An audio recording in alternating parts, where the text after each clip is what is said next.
And in Washington this afternoon, President Obama said the U.S. and its allies would, quote, look for every tool available to prevent the slaughter of innocents. So what should be done? We ask Anne-Marie Slaughter. She served as Director of Policy Planning in the Obama administration State Department until last year and is now a professor at Princeton University. Richard Haass held the same position in the George W. Bush administration. He's now president of the Council on Foreign Relations. And Tom Malinowski is the Washington director for Human Rights Watch. Anne-Marie Slaughter, I'll start with you. You think much more needs to be done. Why, and what's the essence of your plan? I think much more needs to be done, actually, to protect the Syrian opposition, which started, of course, as peaceful protests for months and months.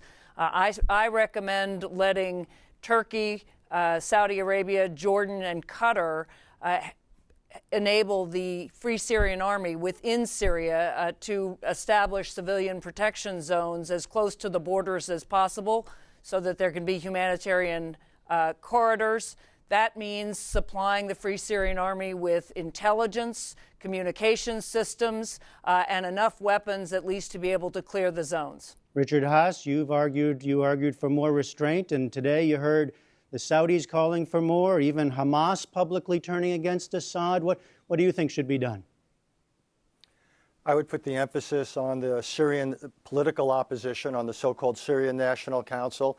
They have got to get out there, and they have got to make it clear that they represent an alternative to this government, one that gives Alawites, the minorities who are running the country, a real safe place in the future of Syria, essentially so that the people defending the regime do not think they have to fight to the finish, that they understand they have a place in the future of Syria, to put it bluntly, that there's not going to be ethnic cleansing, that they're not going to face the fate in Syria that the Sunnis who were around Saddam Hussein ultimately faced in Iraq. But stop short of arming or giving more aid specifically to the opposition.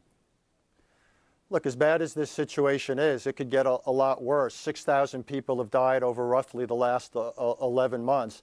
Things could escalate dramatically. Syria is a country with a real air force, over 500 combat aircraft, with a real army, over 300,000 active duty, another 100,000 paramilitary, 300,000 more reservists.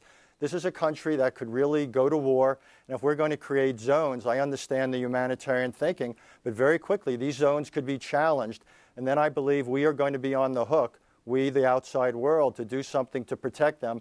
Arming the opposition is a slow process, and it's also not a process that will give you a lot of control over what is done with those arms. All right. Tom Malinowski, you told us earlier today your organization is still weighing pros and cons. No easy solutions here at all. They're incredibly painful options. I mean, first, let's start with what's happening in homes. This is, for those of your viewers who remember the carnage in Sarajevo in Bosnia in the 1990s, this is worse. This is worse than Grozny, the city in Russia that was leveled by Russian forces in 1998 and 2000. This is going to continue regardless of whether a safe zone is created on the Turkish border. So I mean, I agree with Richard that half-hearted solutions are not going to provide any relief to the people in the cities who are trying to defend their homes and who are being slaughtered as we speak. At the same time, the kind of military intervention that might provide short-term relief to them, a serious military intervention, would be fraught with uncertainties and with difficulty.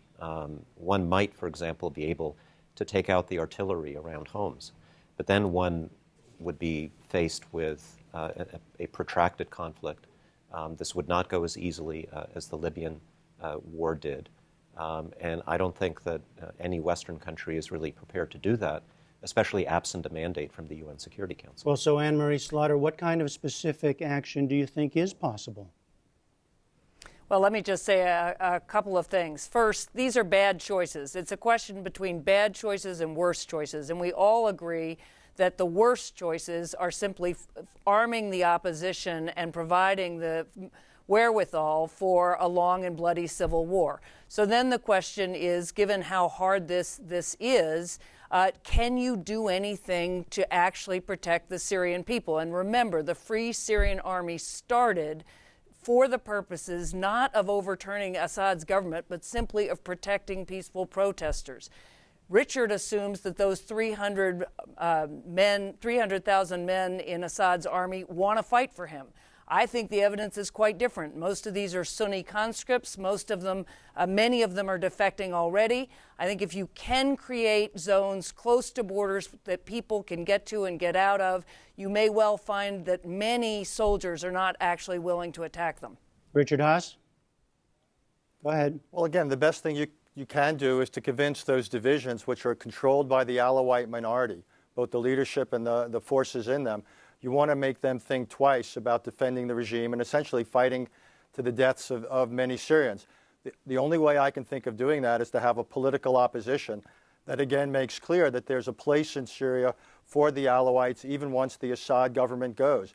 Turning up economic pressure will help. Some of the neighbors, including Jordan and others, are not doing all they can and should. And I also don't think one should give up on the Russians. Putin is playing a very dangerous game here. He is putting all of his eggs in Assad's basket.